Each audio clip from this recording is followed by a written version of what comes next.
afternoon, everyone. How are we feeling? Good? First off, I am so excited to welcome you to the Why Women Vote 2024 Gen Z National Town Hall. We are thrilled that you're here, and it's going to be a fun, inspiring, and impactful day.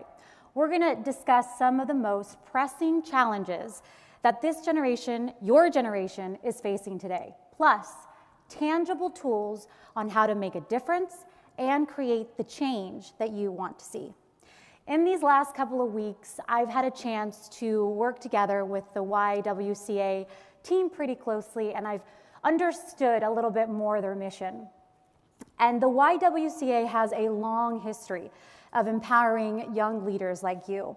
From championing women's suffrage over 100 years ago to driving the fight for racial and gender equity today, YWCA has always been committed to young people shaping the course of history. That commitment is reflected in their Get Out the Vote initiatives, which ensures that your voices are heard and counted at the ballot box. And we know that Gen Z cares deeply about the future of this country. And through these efforts, they're making sure that your voices shape the policies that will definitely change our collective future. And that's what really was at the center of the Why Women Vote national survey that was released earlier this week. I had a chance to dive and dig into that data and reported on it earlier this week on MSNBC's Morning Joe. And one of my favorite data points from the survey is that the confidence, the young women's confidence and their level of confidence towards the power of their vote actually surged when young women were able to understand better how issues that are pressing to all Americans impacted and affected women. So you told us that if you could see how some of the country's most pressing issues affected women, then you were more likely to believe that on election day, if you showed up, your vote would count. And that is what we're going to dig into today. Issues, impact, engagement, and making sure your voice counts. We'll start with our first panel, which I'm so excited about, with members of YWCA's Gen Z Advisory Council. And we're going to hear from them on a range of issues, from racial justice, gender equity, climate change, economic security, and more. But more than that, we're going to hear their stories, we're going to hear their ideas, their solutions, and their vision for the future. Because what I love about your generation is that you're not just coming up with identifying the problems, right? You're leaning into creating change. So, should we go ahead and meet them? Let's give it up. All right, let's start out from Atlanta, Georgia, Alicia Wicks. From New Orleans, Louisiana, Caroline Van Cherry. From Los Angeles, California, Genevieve Chin. From Washington, D.C., Ollie Henry. From Tucson, Arizona, Jasmine Lopez. Also from Atlanta, Georgia, Leilani Enti. And from Seattle, Washington, Lalitha Pamedigantam. So as you may know, on Wednesday, the YWCA released this survey, the 2024 National Survey, and it was the 5th election cycle conducting this survey.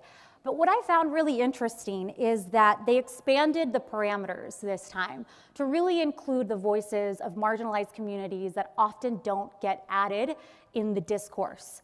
So we're talking non-binary, gender-expansive individuals, oversamples of Gen Z women, disabled women, Black, Latina, Asian women, Pacific Islander, and Native women. And I will tell you as a reporter, I can't tell you how much this means because there's a lot of research and data that I come across, and this breakdown is necessary and really effective if you're going to talk about creating change. So let's go ahead and get started. I want to start out with one of the more troubling parts of the data points, and I kind of want to give you a little bit of context. So for Gen Z, for your generation, what came up in the survey was that it wasn't just 1, 2, or 3 issues that were of high importance for you. It was a number of different issues, and there's a lot of anxiety from your generation because unlike other generations, you're not just a 1 or 2 or 3 issue voter. Genevieve, I want to start with you. How do you relate to that anxiety? Does this research resonate with you? And what feels tough for your generation right now?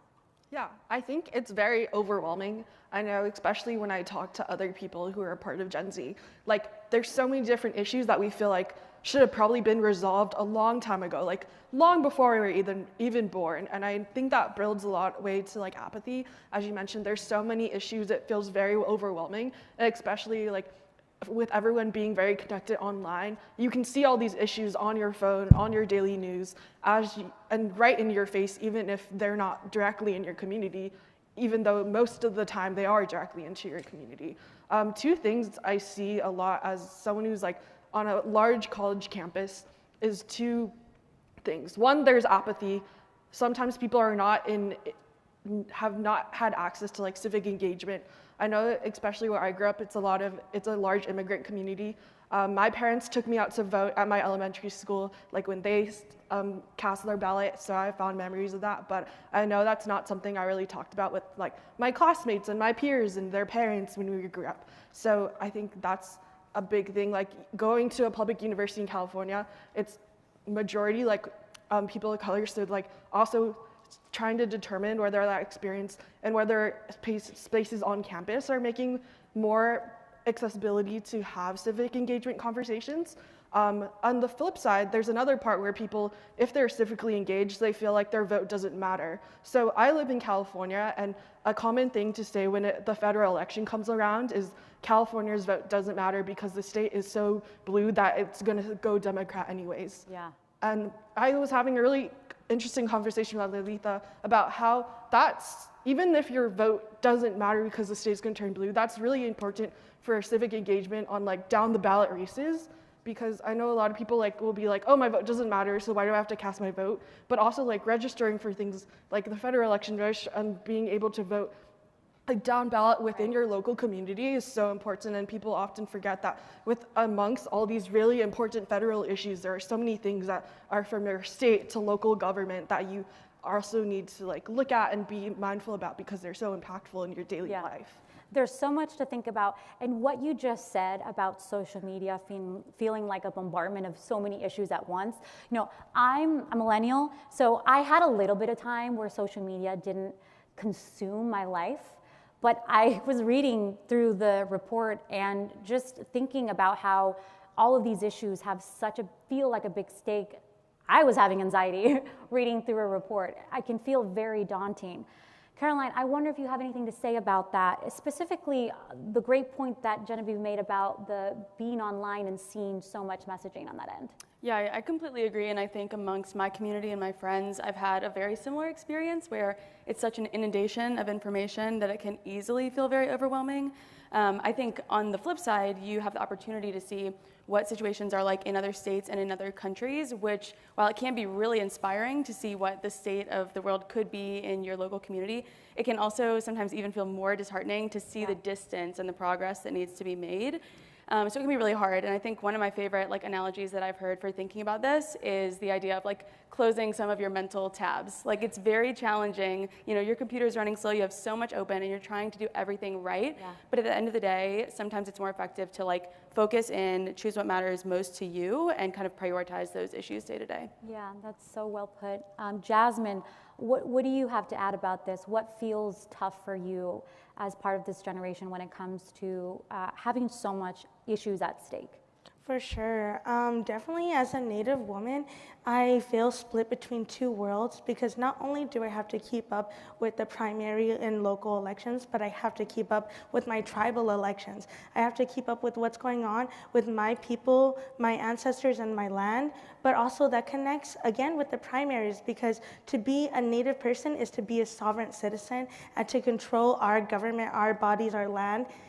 That doesn't correlate with what's going on in our government, in our elections. It's constantly tearing us apart and trying to figure out, well, if I vote for this, it's gonna void out because of one issue. So it's really hard to be in two worlds, and then being a woman on top of that and having to worry about reproductive and abortion issues. It's a lot, but then I think about how mentors in my life have told me to think of it as an umbrella, and you just have to focus on one thing, because there are so many things under that umbrella, and there are so many activists and people with like minds like ourselves that want to help on different issues. So by all of us being under this umbrella and this whole panel being focused on different issues is one thing that helps eases my mind and shows me that we are on our way to progression in the future. I just want to stop and make a point of what you just said, because I think it's so powerful. As a Latina DACA recipient, I can totally relate to this. Two worlds at once. And I want that to kind of sink in for a second, because it goes perfectly in line with something that struck me from the report that I spoke about on Morning Joe, which is 28% of your generation thought that racial justice was one of your top issues.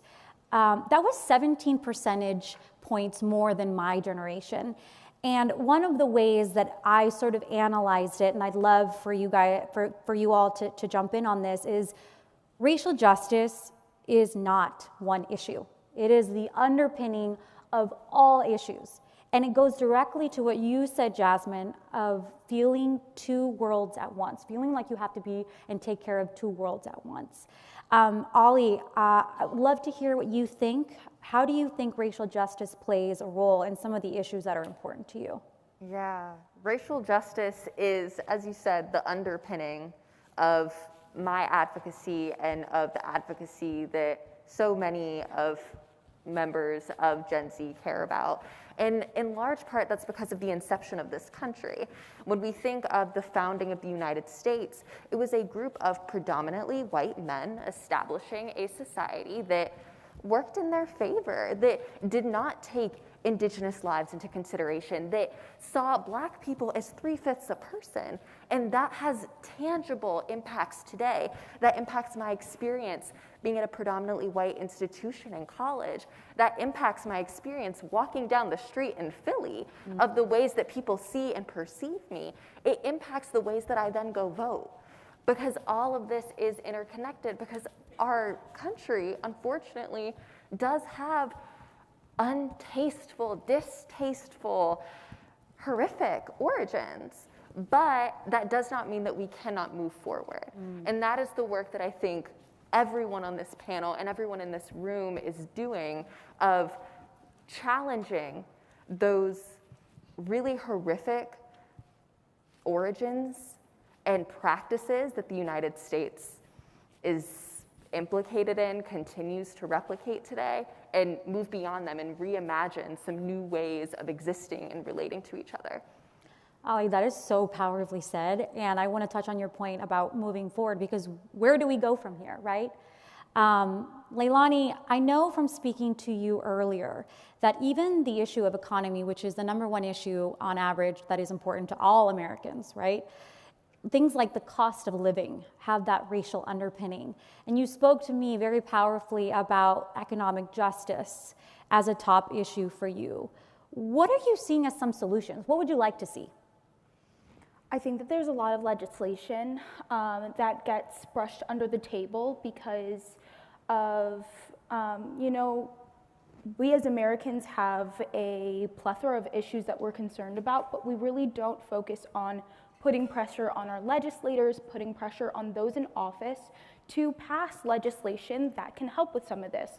First thoughts are the Paycheck Fairness Act with helping close the gender wage gap.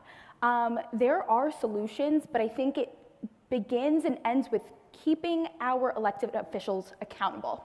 We can go, we can vote, but it doesn't stop with voting.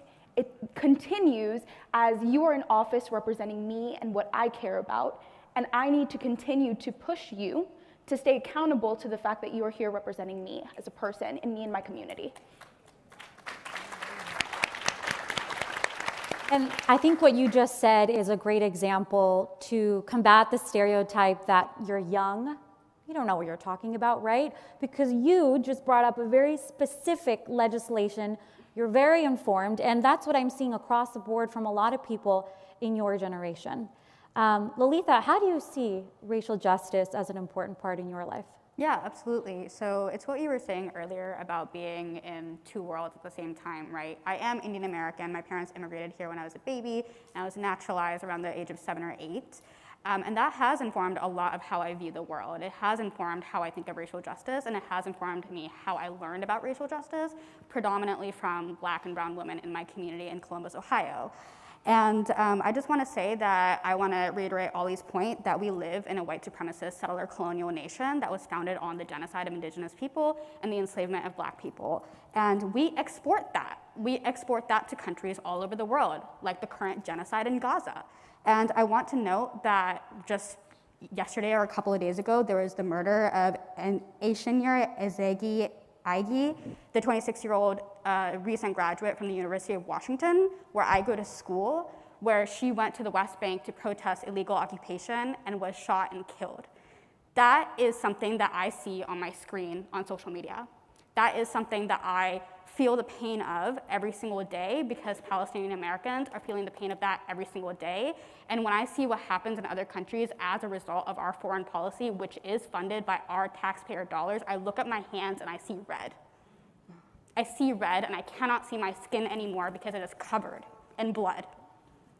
It is our responsibility as Americans who can vote to hold our electeds accountable and to move forward on a ceasefire immediately, end the arms to Israel, and stop the genocide in Gaza and all over the world.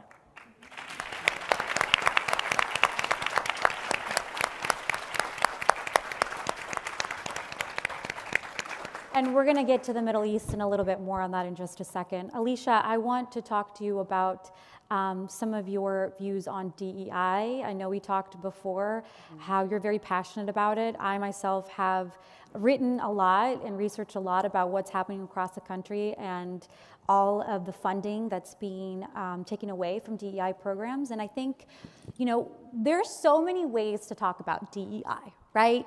DEI in corporate America, DEI in education.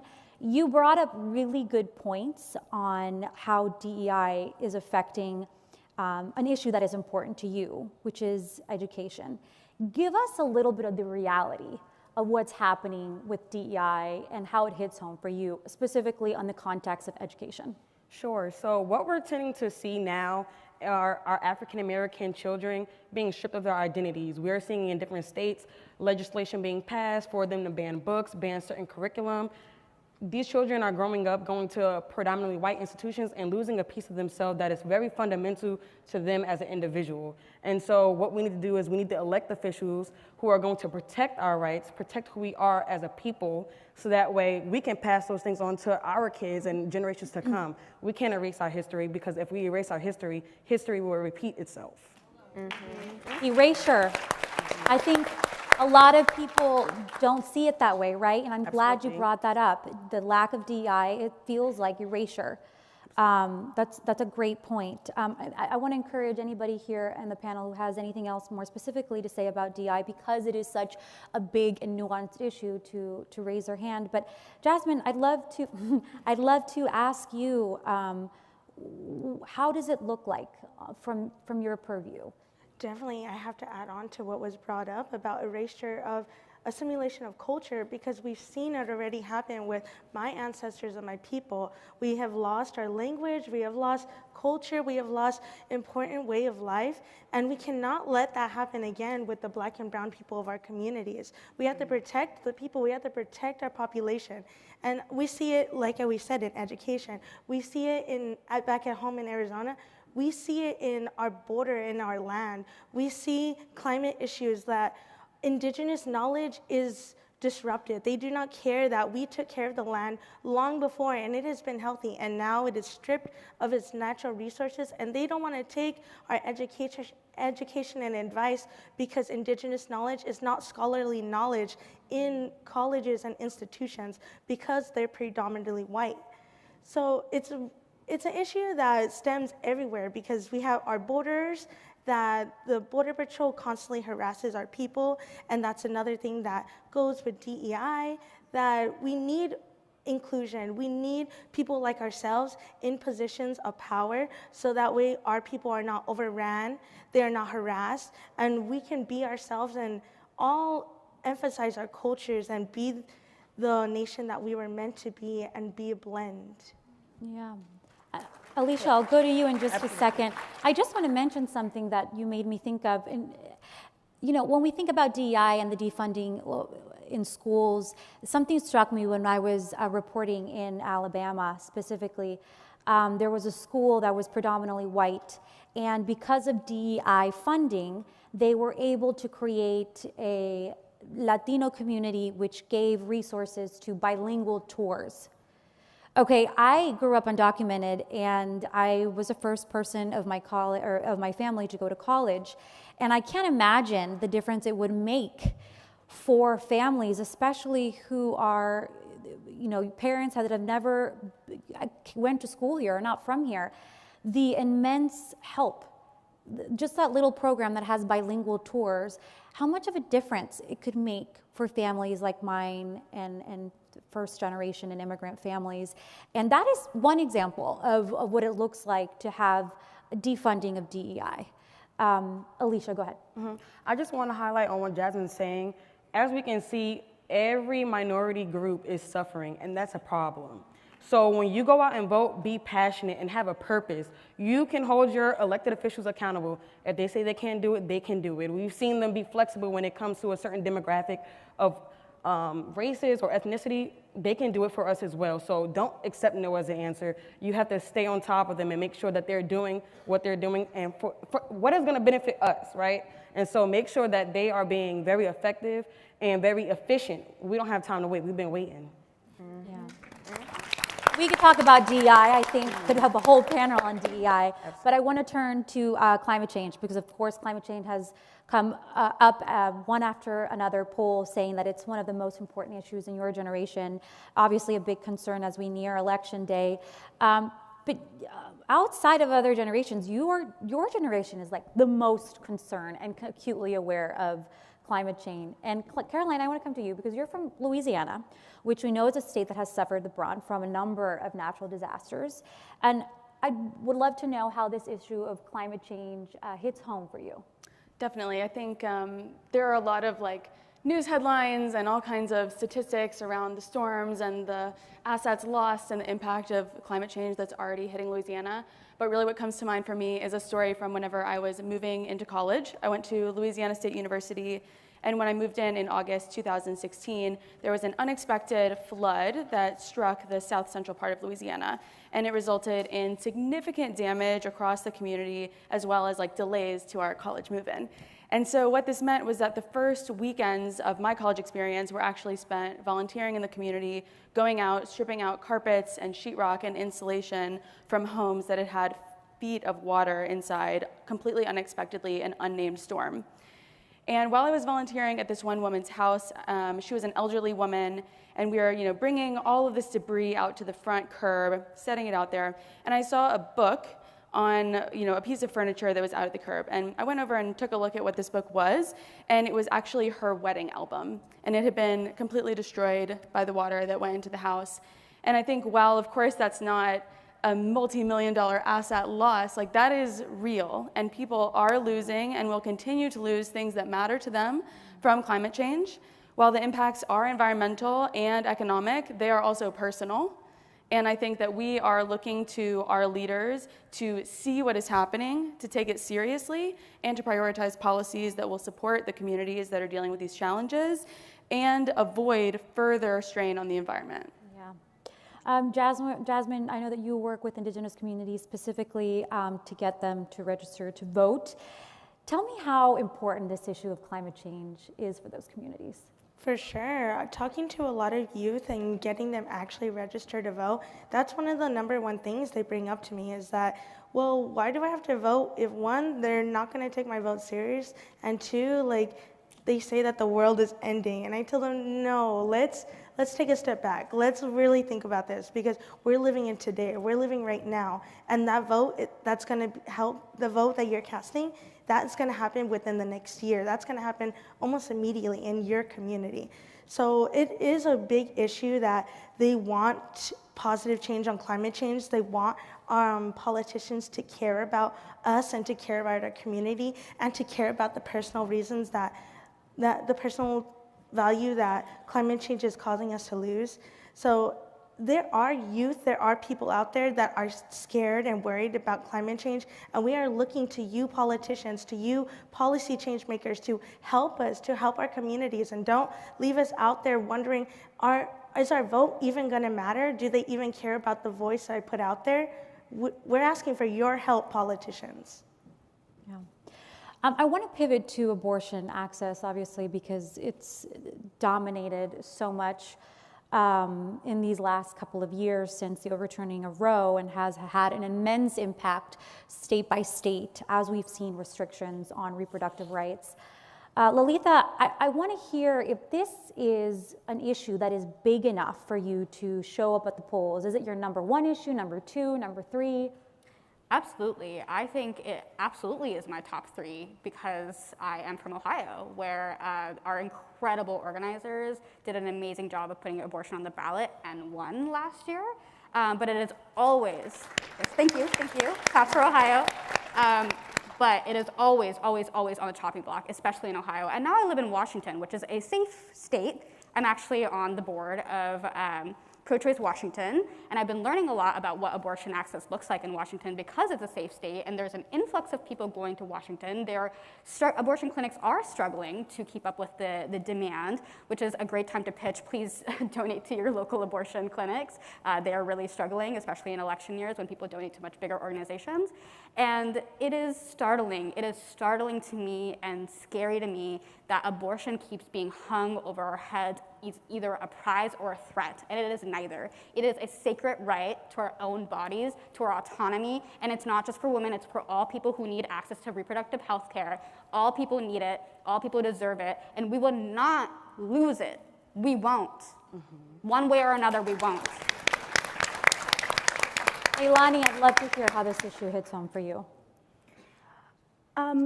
I think it hits home, especially when thinking about providers of reproductive health care. Women hold 2/3 of our national student debt. Women hold 2/3 of our national student debt, and women of color hold the majority of that debt.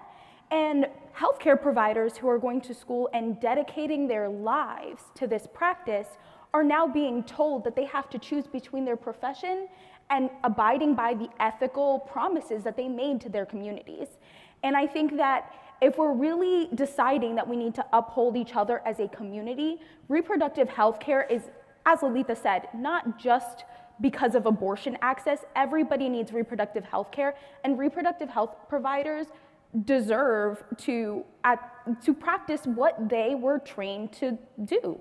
And I think that we need to not only increase reproductive health care access, but also increase the amount of reproductive health care providers that we have. Half of counties in Georgia do not have reproductive health care providers. They do not have OBGYNs.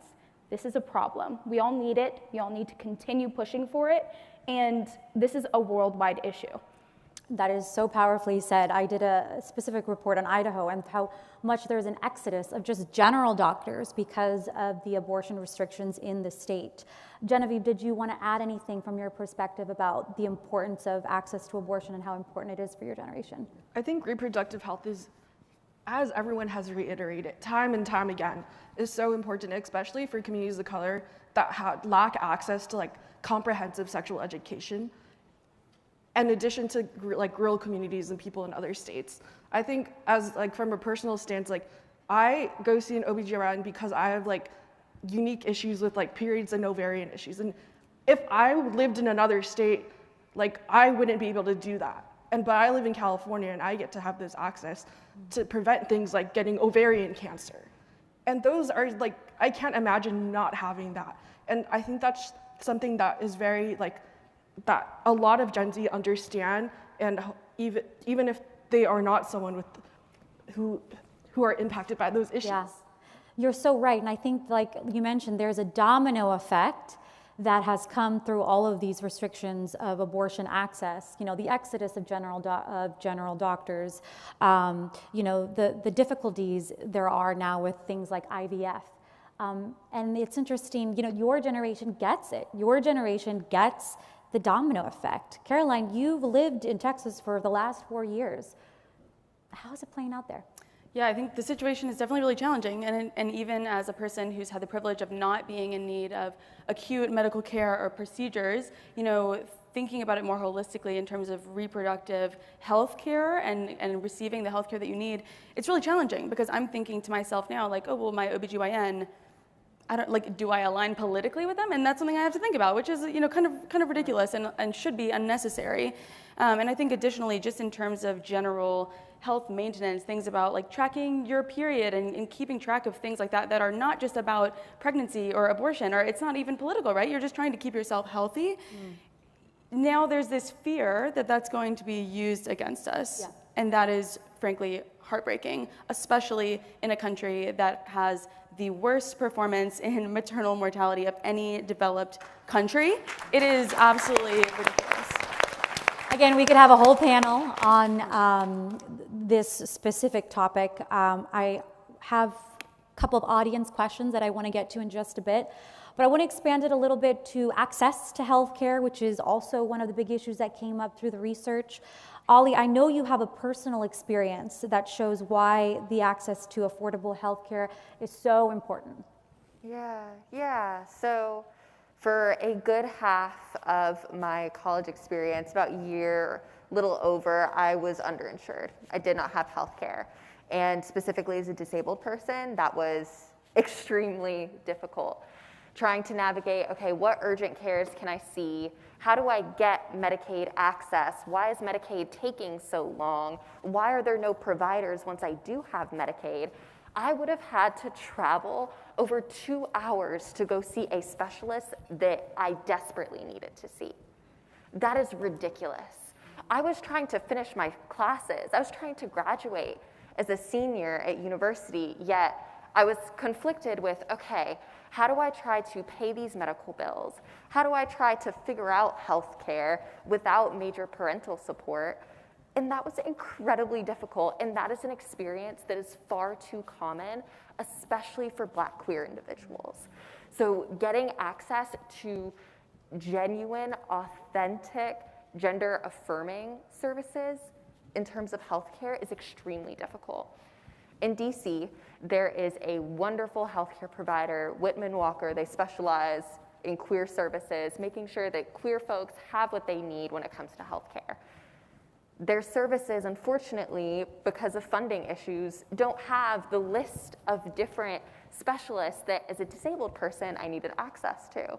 So that meant I then had to go to other places, having to speak with doctors that did not recognize or understand my gender identity, who thought that my gender identity somehow conflated with my ability to understand myself and my very real bodily needs and pains.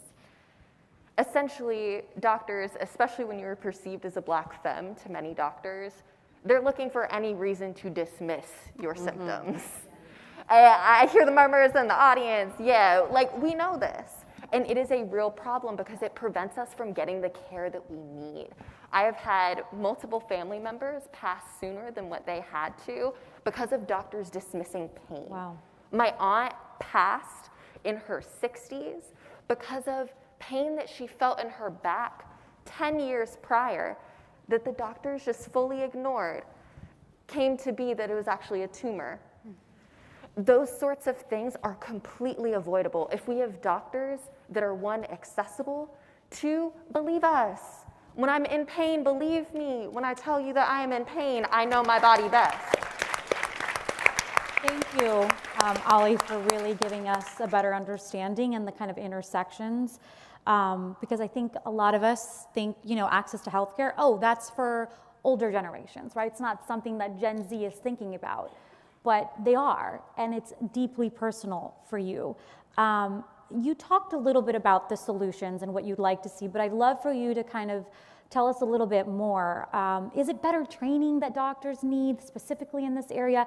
Is it legislation? And for people here who actually want to help create a difference, what can we do? Okay, I see multiple tiers of support needed. So first, for our doctors need to have the funding and also the time so that they are not rushing from appointment to appointment. They're actually able to sit with you and listen. That would have made such a big difference in many appointments. Then I also think it goes back to training. Doctors often are not given any comprehensive DEIA training about what access and accessibility looks like, even in the hospital room. So thinking of tables or chairs that are able to lift so that disabled folks are able to get onto an operating area, that sort of thing. Just basic access in a clinical setting. So doctors is one area. Then another area is politicians and the policies that we have in place. To the points that we've been talking about abortion access, making sure that the policies we have in place are actually designed to support people in getting access, in getting care. That is crucial. We need to make sure that healthcare is accessible, affordable, and everyone can have it. Healthcare is a right, period. If we don't have healthcare, what do we have? So amazingly said. Thank you for that, Ollie. I want to pivot to another part of the research that I found fascinating, which is the number of women your age that rated sexual violence as an issue that they worry about. And I encourage you all to go and look at the full report because there are some really interesting data points under this umbrella. One of them that I think really hit home was the online harassment. Your generation is twice as likely to have online harassment than other generations. And I wonder, Jasmine, why do you think that has become such an important focus? Why is this happening? Definitely, there is many different issues around sexual violence and online. One, that we're Gen Z, and that online is kind of like our second life. If you're not online, then you're not alive. But I definitely feel like this, for me, would relate to the murdered and missing Indigenous people. This happened, it's like we see it online all the time. New relative gone, new relative missing, new relative found dead on the street. It's real life, and we see it, but what are we doing to fix it? Like, I've been to different events where the focus is murdered and missing Indigenous people, and we are trying hard to get the word out there and to get people to care about Native people, but there is no correlation when it comes to our government officials, because yes, they say that they care for our people, but what are you actually doing to make sure that, one, the people that are out hunting my relatives are trialed, and then two, what are you doing to protect the people on the reservations that, one, may not even have access to reliable connectivity, and three, like, it's just the tribal issues and federal issues, they align, but I feel like there is no empathy there, and when there is, it's not enough for people to actually go out and do something about it. I'm glad you brought this up because these stats obviously affect more communities of color than others. Just in the research, 93% support policy solutions for violence, harassment, and discrimination in the workplace.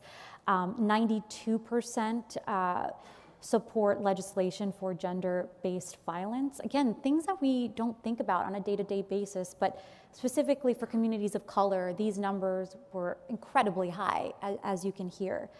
Leilani, I want to pivot to, again, what we had talked about with the online harassment bit.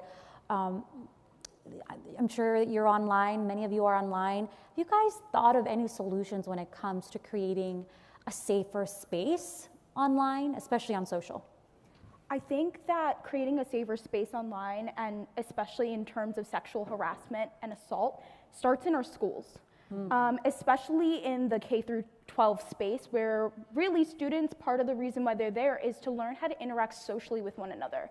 And I think that social media and online connectivity has been kind of shunned in educational spaces as something that is separate from education, or something that is a part of our society that is kind of taboo, something that we shouldn't talk about. But if we really want students to learn and children to learn how to be in community with one another, we need to meet them where they are at. And where we're at is online. Teaching students what sexual assault is, what defines sexual assault, the intricacies of it, not that what sexual assault can mean in various contexts, including online, is I think the responsibility of our education system, and ultimately the responsibility of our politicians as those who create the systems of education that we're in. Beautifully said. Alicia, I wonder if you have anything else to add here, especially as we think about whether social media hurts or helps as a vehicle to have these conversations. Absolutely. So social media, it can be very beneficial, and then it could be our downfall. We use social media to be able to have an outlet to get our news, get our information. However, we do have instances where there is some type of harassment or individuals are having unwanted attention. I think it goes back to legislation where we can learn these things while we're developing. When we go back to the psychological aspect of it, through these age gaps, that's when your brain is developing and you're learning these things. You have the space to do that at school, but when we have individuals going in and changing our curriculum and changing the way that we process those day-to-day interactions with one another, it ultimately kind of messes up and snowballs how an individual acts later down the line. And we saw in the research that for members of non-binary community, this harassment online is higher. So the more intersecting identities that you have, the more harassment that you will experience online. Ali, I wonder if you have anything else to add here on creating safer spaces for dialogue online. I think it's necessary more than anything. The digital world is the world that we are in, especially for people with disabilities. Speaking for myself specifically, online spaces are sometimes the only space I can access. If I can't get out of bed, I still want to be social. I still want to talk to friends. I still want to be invested and involved in community. And online spaces are the way to do that. But when people are using that as a space to spew hate and to genuinely cause harm to others, that keeps me from being able to participate. That keeps me from being able to be in community. So really those online spaces, we need better legislation around what does internet safety look like while also still preserving the free thought and beautiful connections that are able to develop on social media. I think that there are some folks in the tech space who are doing a really great job of that, but that's work that we have to get more people doing it, because a lot of our politicians, let's be real, they're older. So do they fully understand what's happening on TikTok? No. That's up for debate. So let's see what we can do to get more people in the room who really know tech, who know social media, who know what we're doing to really engage with each other. A lot of different hands here. This is an interesting topic, I know, for all of you. Caroline, we can go first, and then Genevieve. Okay, yeah, I mean, I think I completely agree with the points made, and I think to your point, Leilani, about the education and having these discussions a bit more openly, because I think it is something that goes without being said a lot. And as a woman, you may receive messages or certain things online that you're like, I did not ask for this, certainly not.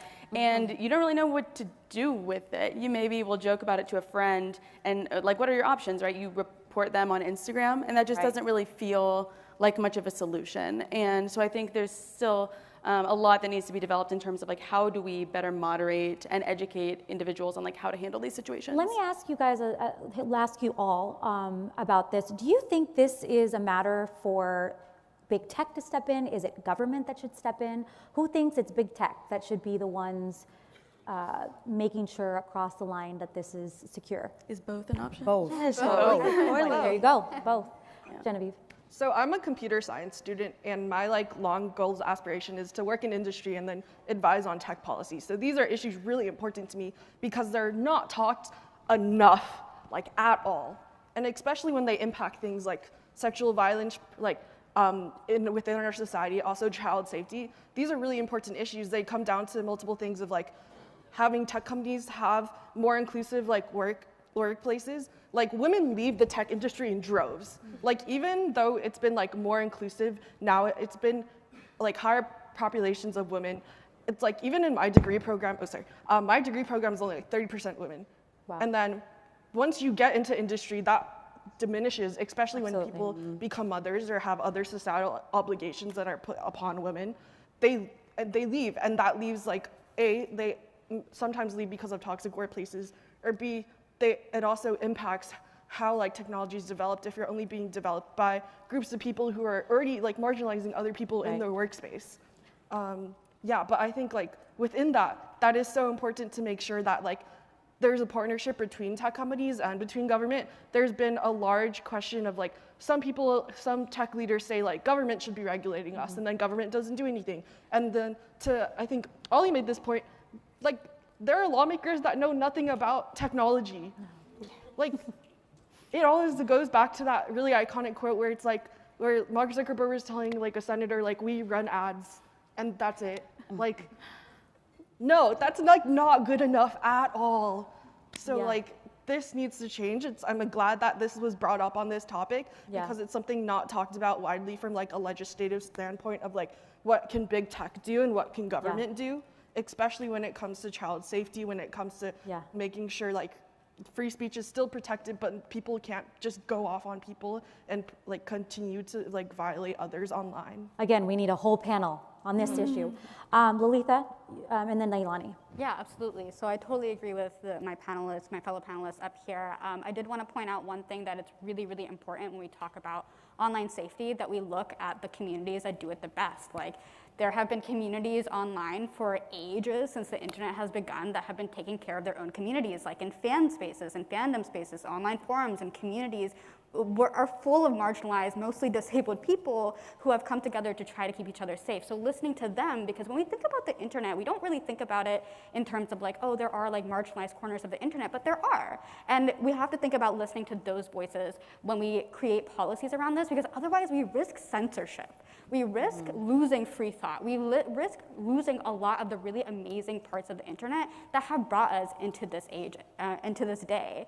The other thing I want to say as well is that with social media, a lot of us are constantly thinking about how to keep ourselves safe, both from like being a woman and receiving that hatred online, but also your mental safety and like being online and going joke, joke, joke, joke, joke, genocide, something to buy, joke, joke, joke, joke, joke, and that is really, really taxing on the human mind. So true. The thing I have to say about that is I think we have to feel the pain. I think we have to build up our capacity to understand that human suffering is endless, but hold each other in community and know that even if the pain is endless, so is the joy of being together. So is the joy of caring for one another. And so even though we will see horrific acts of violence on the internet. Just the other day, I saw multiple people who survived the school shooting in Georgia come online and talk about their experience. My heart shattered into a million pieces that the first thing that they thought that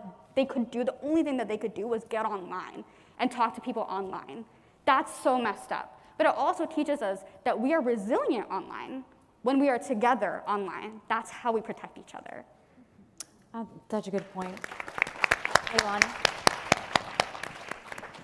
Yeah, just adding on, I think that we can definitely discuss government and big tech, but the point of online community is that it's a community. It's built up of all of us, and if these systems are harmful, we all, as part of that community that decides to be online, are sustaining that harm. And we can't take the blame off of ourselves as individuals and the responsibility off of ourselves as individuals. You see something online that you think is harmful, say something. It's on you just as much as it is on anybody else. It's on us to push our government, and it's on us to push big tech to create legislation, to create systems that will better protect us, but it's also on us as individuals. So well said. I want to get to some audience questions. I know you guys, you all submitted some questions, but I want to do some rapid fire before we get there. If we can just kind of go down the line here. Caroline, we'll start with you. Okay. Are you excited about November, and what do you want politicians to know about the power of your vote? Yes, I'm excited. I'm interested and curious for November, certainly so. And I think what I would want politicians to know is that like Gen Z is here and is excited to participate. And while it may take different ways of engaging us, like we are a ready audience and we want to be captivated, so like engage us. You're ready. Genevieve? Yes. No. Sorry. I'm So used much to on your that brain, I get it. because, like, Excitement. I feel like in SoCal people say yes, no, and it doesn't make any sense at all, but like I'm so used to saying that. Yeah, but like Gen Z is ready and here to vote. For example, like I was talking to other people, this is my first time that I've been like old enough to vote in a federal election. Amazing. And I am very excited and very. Who was the first time voting here? Genevieve? Okay, amazing. What about in the audience? Any first time voters? You guys have been there, done that? Okay, some in the back. Awesome. Awesome. Genevieve, sorry. Yeah, and that's so true for so many people on my college campus and people and youth outside of school. And especially in the time of what we talked about, social media, this is ever more pressing about how across the country, no matter where we are, no matter if we're in California, no matter if we're in Pennsylvania, these are things that we're seeing directly impact the lives of us and everyone else across the country. So, yeah. Jasmine, what do you want politicians to know about the power of your vote? I want politicians to know that I am indigenous, resilient, and strong, and so are my people. And we are coming to take over the polls. We are coming to be a voice for not only for our ancestors that couldn't vote, but to be a voice for the people who still are not able to vote, and for the people that cannot even get the strength out of bed to vote. I'm here to represent you. I want to be a good voice, and I want politicians to be afraid to lose their position. I want you guys to know that Gen Z is not afraid to come for your positions. Gen Z is not afraid to kick you out. We will get somebody there that wants to represent us, that wants to fight for us. So be afraid. I want folks to know, I want politicians to know that I will vote you in and I will vote you out, but I will also be there the day after you're sworn in your office, fighting for my people, fighting for what I deserve, for my future, and I'm tired of begging for my life. I will be safe in this country, and people around the world will be safe, and we will continue fighting for it as Gen Z.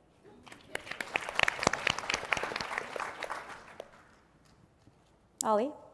This election is incredibly important, and the relationships that we build as we prepare for this election are what are going to get us through the next 4, 10, 40, 400 years.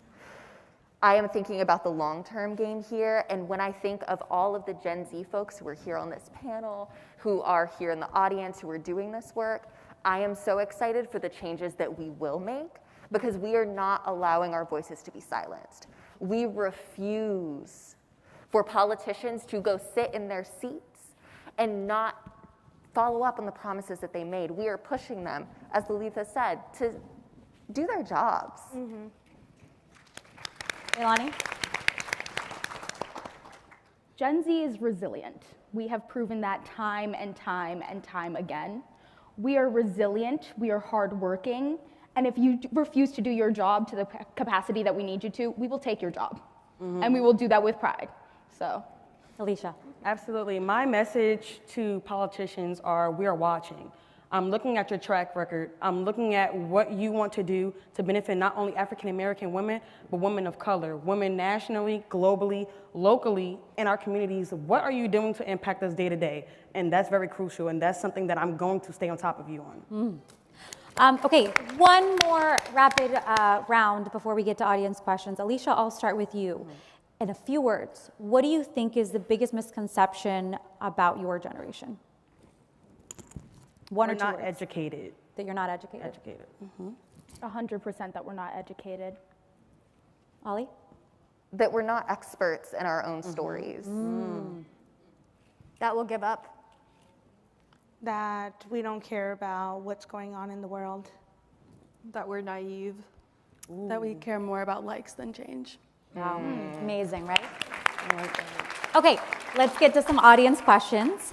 The first one is, and feel free to, any of you can answer this. How do you respond to people you're trying to get registered to vote who say, I don't get into politics? And Jasmine, I think you might be a good person to start here. I definitely could relate because being in both worlds at once, I hear that from both sides, but then I think about a conversation earlier in university with another Indigenous scholar. They said to be Native is to be political. That's so true. Being Native is political. Being a woman is political. Being alive is political. Just doing anything is political. So if you're going to use money, going to go pay for something or get a good, you are political. So it doesn't matter if you don't want to care. Just care at least by one thing. Just care about one issue. And even if it just starts from there, it's going to trickle on and you're going to realize, wow, I can make change. I can actually go out there and do things that I want to do and make it a positive effect for my community. Alicia, did you want to add something? Absolutely. Outside of this panel, I am a very big pillar in my community in terms of civic engagement and voter education as well as registration. I'm actually here today representing the National Council of Negro Women. I'm the Gen Z spokesperson as well as the Social Action Chair for the Clark-Atlanta University section. We host several different voter registration drives. The last date, so if you guys are not registered to vote, check your voter registration status. The last date to register to vote is October 7th in order to participate in the November election. What I do is I explain to them 9 times out of 10 when someone comes up to me and says that they're not educated. I'm going to explain to you why, like Jasmine said, everything that you do is political. Unfortunately, that's something that is our reality. And so you have to be very passionate and very potent on certain things so that way they know to take us seriously. Because if we don't take ourselves seriously, how can we expect for someone else to do that? Another great point as to why racial justice is that underpinning of so many issues. Absolutely. Want to move to another question around gun violence. Why Women Vote survey data showed us that gun violence and mass shootings are one of obviously the top issues for Gen Z women.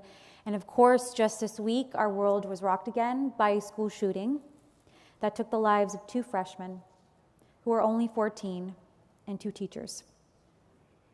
For Gen Z, you haven't ever known a time when such tragedies didn't happen.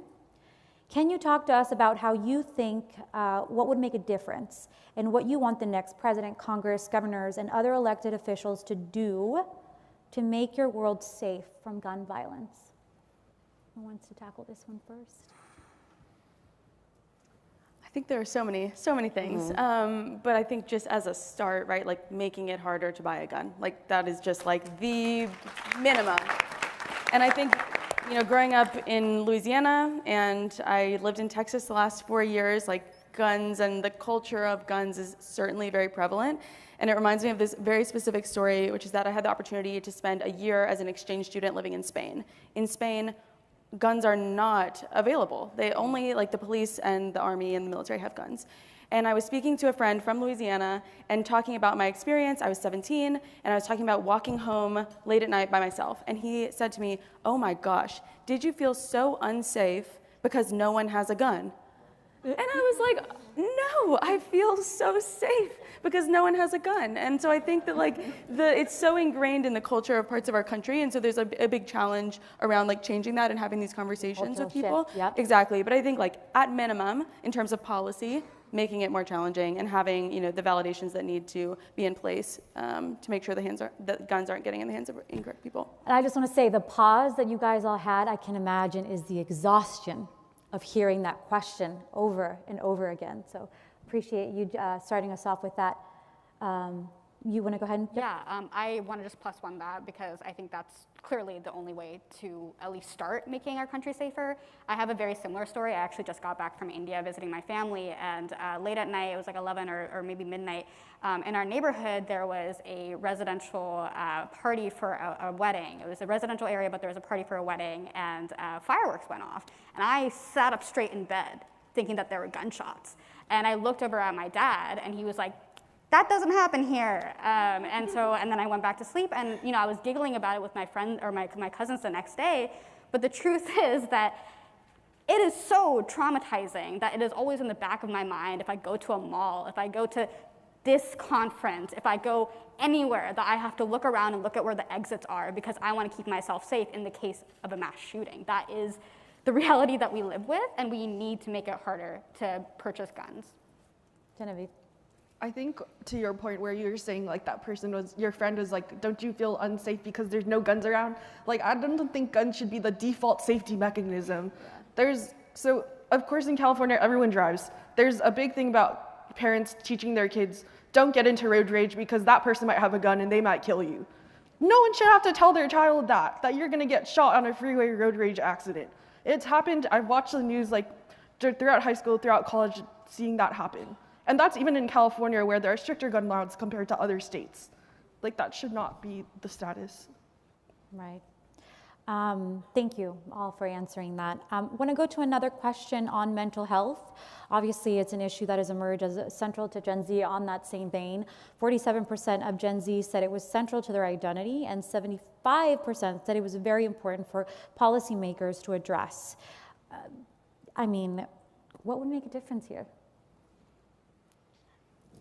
I definitely think that lawmakers could make policies that help people with mental health issues to be covered by their, like if they need to time out for school or for work, we should not be punished for that. We should be able to have the refreshment we need and be able to be 100% ourselves and not be struggling and thinking all these awful things when we're just cashing people out doing our job. It's important for us to take a step back and really evaluate what's going on in our life. That way we can keep being 100% ourselves and keeping the advocates we can be. I want to take Ollie, want to just contextualize this a little bit. You know, I'm from a different generation where mental health, I think, I mean, you all know this, hasn't really been talked about. And I think a lot of people look at your generation and assume that because the conversation has been in the ether in the last 5 years, a little bit more full throttle, that your generation is obviously acutely aware of mental health, but that has the language around how to talk about mental health. And I want to see if that's right or not. But Ollie, I'll go to you first. I definitely think that Gen Z has a language around mental health that just we haven't seen before. Mm-hmm. I think a big part of that is because of the pandemic and the social isolation that was lockdown. Yeah. When I was in high school, I was in my senior year, I was excited to finish everything out, and then one day we just didn't go back to school. And that isolation, for so many of my friends, that meant being in home environments that were not safe, where they could not be queer, where they could not be trans, where they did not have access to therapy services that were culturally competent, where they did not have access to the basic things that they really needed in terms of social engagement. That takes a huge toll on someone's mental health. Right. And it was in online communities that we really started, at least for myself, started getting more of that language. Started learning more of, okay, this is what this means, how can I get support? And that was essential. And now we know that, oh, wait, mental health is actually integral for us to do anything else in life. Yeah. Mental health is just as important as physical health, as spiritual health, any other form of health. Because if your mental isn't right, how can you go through the day? How can you go through life? Right, such a good point. Genevieve? Where I grew up in a part of LA where it's like largely immigrant community, and there's roughly like half like Asian and half Latino, which are notoriously two communities that mental health is either stigmatized or just is it's not real. Like it's just not real at all. And there's the mix of generational trauma coming from the immigrant community. There's so many ways that you cannot articulate, even seeing like older folks in your community suffering through things that they themselves can feel but cannot articulate and are told are things wrong with them. And they shouldn't bring it up to anyone. And that is such a good point, because as I was hearing Ollie talk, I was thinking about how the issue of mental health as a whole, right, for our whole society is, you know, developing in terms of there's more of a conversation around it. But now it's communities of color. You know, I'm from the Latino family that you talk about. You know, our mental health was for the crazy uncle who drank too much, right? Mm-hmm. And so even with our communities of color, there's almost like an extra step, right, that we have to do to create safety around these issues. Alicia, go ahead. Absolutely. Can you guys hear me? Okay. Yeah. Absolutely. And so I think just to highlight on what Genevieve was saying, the African American community, we are just now getting around to accepting mental health. And so if our communities can do it, our politicians can do it as well. And I think it all kind of revolves around money. Everything revolves around money. So whether it's physical, mental, you need money to go get these professionals to figure out whatever is going on with you. It can be very overwhelming if your provider cannot provide these services for you. And just like we were talking, the DEI in clinical settings, it's also very overwhelming to be going through something mentally and for someone to say, I don't believe you, or not treat you with the proper respect or give you a lending hand. So. And the issue sometimes, Alicia, is sometimes it comes from our own families, right? Absolutely. I come from an immigrant family. You'll be fine. You know, our family went through way worse, right? Leilani. Yeah, I think just seconding that, I would say that there's two hurdles because there is the stigma, but there's also this generational trauma that comes from being from a minority community where our ancestors haven't even fully worked this out, and this is being passed down through generations and compounding. And I think that there has to be, education, for me, education is a huge tool, especially like those formative years education, kindergarten, pre-K, K through 12 education of what is mental health. I think we have developed a language around mental health. Now, how do we make this situation better for generations that are coming after us? This topic is so interesting to me. Want to go to one of the final questions here from our audience. This is really interesting, and it's on childcare. Childcare is an issue that turned out to be really important to Gen Z, which is incredible, in the Why Women Vote survey. And of course, we know that childcare is even more important, again, for communities of color. Does anyone here have any thoughts about why Gen Z is thinking about this? What would help to address this concern? Well, I'm on a little bit of the older side of Gen Z. I'll be turning 27 this year, and I am married. And so my partner and I want to make decisions that are good for our futures, financially speaking. And I might be at a little bit of an advantage, having been in the YWCA family before, having worked for a YW before, and having a lot of information on the childcare statistics. But it is really threatening to our financial future to think about paying for childcare. It should not cost as much as going to an Ivy League school to pay for childcare. That is absurd. And in thinking about that and in dreaming about this future that we might want, it is so hard to make those decisions in the present day, knowing that that is going to be where our wallet is going to be hit the hardest in our future. And we are getting there. Like, Gen Z is not a bunch of 12 or 13-year-olds anymore, right? Like, we are getting there. We're getting to the point where we're thinking seriously about our futures. I love that you brought up that point because it goes back, circling back to what we said at the beginning, which is when we think about the issues that are important to this generation, not one, not two or three, it's things like childcare that also have to do with the cost of living, with education, right? With the economy. And so I'm glad you brought that up because it gives us a better understanding how this is very holistic. One thing compounds into another. So thank you for that answer. Jasmine? I definitely just want to emphasize that. Like, our generation is struggling to even think about buying a house or even just affording our monthly rent. That on top of wanting to live a full life and have a successful career and find a healthy, happy marriage and create a beautiful environment for the next generation. That's something we definitely want to do just as the people before us did, but we can't afford it. We can barely afford putting food on the table every week. It's drastically expensive out here and it's a much different environment than the generations before us. And we hear all this negativity of, oh, why don't you have this? You're this old. Why don't you do this? You're this old.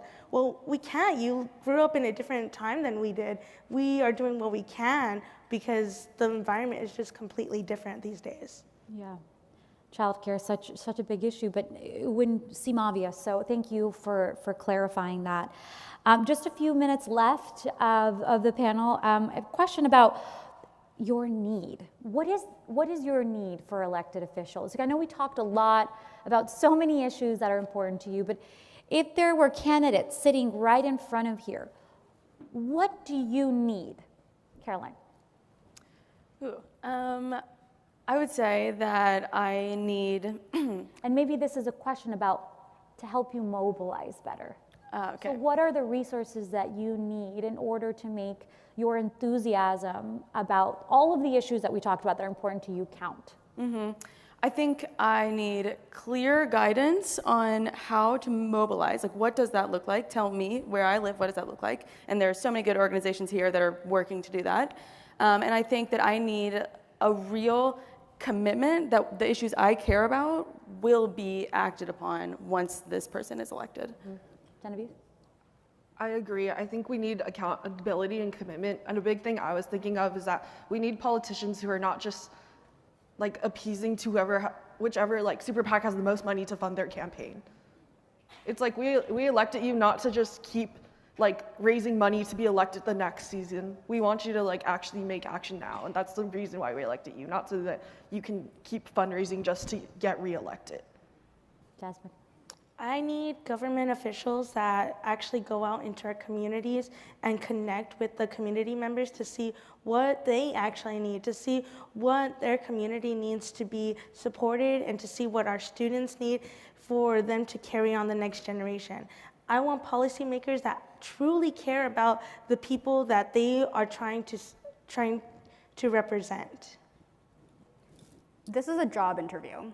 You better come prepared. You better come prepared to answer my questions and tell me exactly how you're going to earn my vote. There is no free ride, not in a red state, not in a swing state, not in a blue state. You have to earn my vote. I will be listening to what you say about both domestic and foreign policy. I will be waiting to hear what you say about a ceasefire. I will be waiting to hear what you say about abortion and all these other issues that we've discussed today. This is a job interview. You do not get in for free. Ollie? One, to listen, to actually listen. And when I say listen, I mean I want a seat at the table, but not only the seat that you created. I want to create my own seat where I am comfortable, when I can exist just as I am, and you will hear me and you will listen. When Gen Z is screaming, when we are protesting in the streets, listen to us. Leilani? This goes specifically out to all of my incumbents out there. Do your job. We put you here for a reason. We will take you out. I see your voting record. I see your statements. We will replace you. We will replace you. I feel like most politicians nowadays do not have this, especially incumbents, do not have as much of a fear of being replaced as they should. You are here for one job and one job only, so either do it or move out the way. Alicia, what do you need to see? Absolutely. I think I'm going to piggyback off of what Ollie said. If we feel as though we don't have a seat at the table, we will build our own. And we will run it the way we see fit. And whether that means whatever you agree with or whatever we agree with, we're going to run it how we see fit, how we feel comfortable in society, how we are viewed, and how it's benefiting us and our communities. So we will build our own table if need be. Okay, final question, and I love rapid fires, so Alicia, I'll start with you. In a few words, when you think about voting in your future, who are you voting for in terms of, are you voting for yourself? Are you voting for your mom and dad? Who are you voting for? Alicia? I'm voting for my community.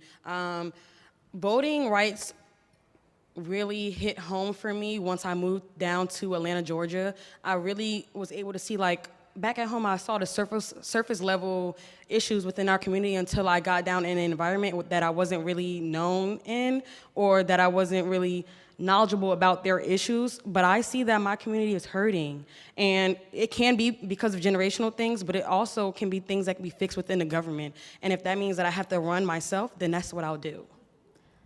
Leilani, quickly. I'm voting for the people that don't have the right to vote, because there's a lot of people in this country that don't have the right to vote.